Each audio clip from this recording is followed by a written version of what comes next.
गरीब को दिखे भगवान। बबीता, सविता और सुलेखा नाम की 3 सगी बहनें थीं।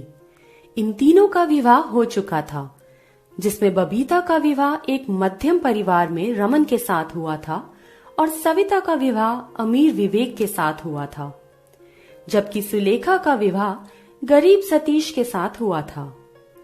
रमन दिल्ली की एक कंपनी में नौकरी करता था और विवेक एक होटल में मैनेजर था।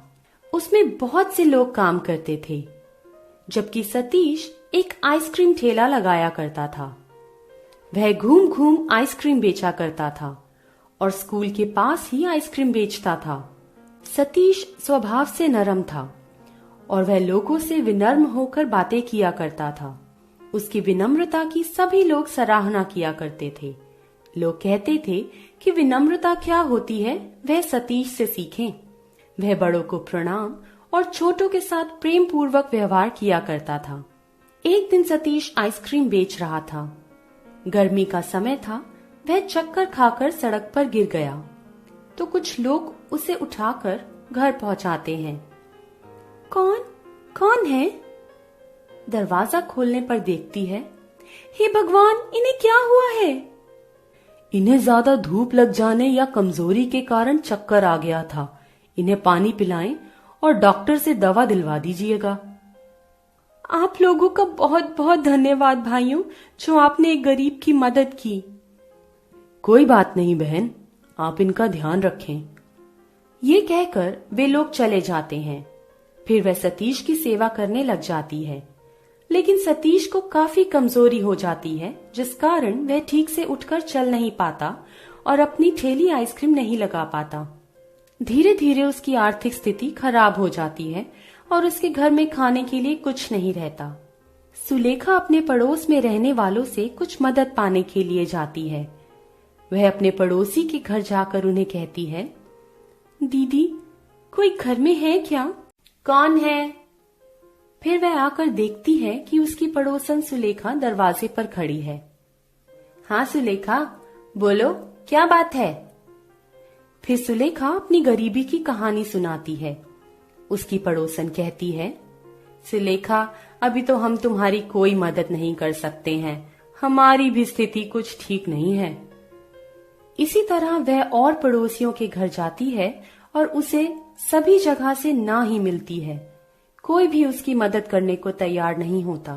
तो वह थक हार कर अपनी बहन सविता के घर जाती है और उसके घर का दरवाजा खटखटाती है। कौन है?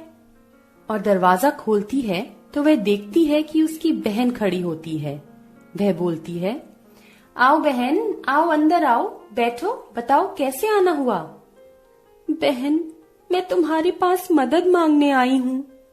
क्या बात है? सब ठीक तो है ना? नहीं, सब ठीक नहीं है। उनकी तबीयत ठीक नहीं है और घर में कुछ खाने को भी नहीं है। मेरी मदद करो। मैं उनसे बिना पूछे कोई काम नहीं करती।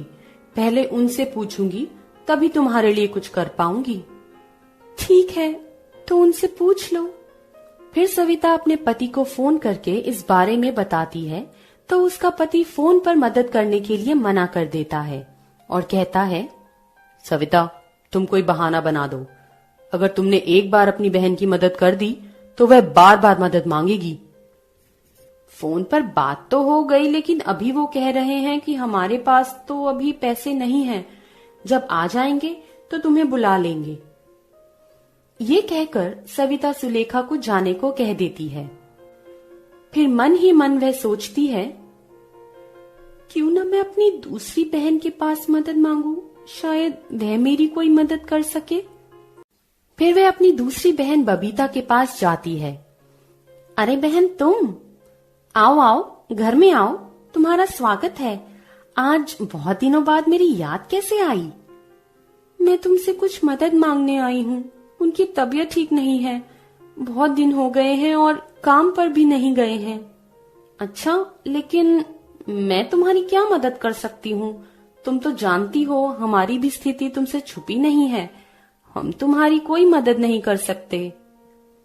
इतना सुनकर सुलेखा का दिल दुखी हो गया और वह बबीता से कहती है, कोई बात नहीं बहन, ठीक है, मैं चलती हूँ। बबीता के घर से नाउम्मीद होकर लौटती हुई सुलेखा को बीच रास्ते में एक गरीब ब्राह्मण मिलता है। वह कहता है, रुको पुत्री, मैं कई दिनों से भूखा हूँ, क्या तुम मुझे भोजन करा सकती हो? मुझे बहुत भूख लग रही है, अगर भोजन नहीं मिला तो मैं जल्दी ही मर जाऊंगा। मन ही मन कहती है, हे भगवान, अब आप ही कैसी परीक्षा ले रहे हो मेरी? आपको सब पता है मेरे घर की स्थिति। क्या हुआ पुत्री, तू क्या सोचने लगी? क्या तू मुझे भोजन नहीं कराएगी? नहीं ब्राह्मण देव, ऐसी बात नहीं है। चलिए आप मेरे साथ मेरे घर चलिए, मैं देखती हूँ, कुछ होगा तो आपके लिए देती हूँ। वह गरीब ब्राह्मण को लेकर अपने घर चली आती है। अपने घर का दरवाजा जैसे ही सुलेखा खोलती है तो सतीश बोलता है, कहाँ गई थी सुलेखा? गई थी मदद की आस लेकर अपनों के पास, पर उनसे भी मदद नहीं मिली। मैं क्या करूं, अब कैसे घर चलेगा?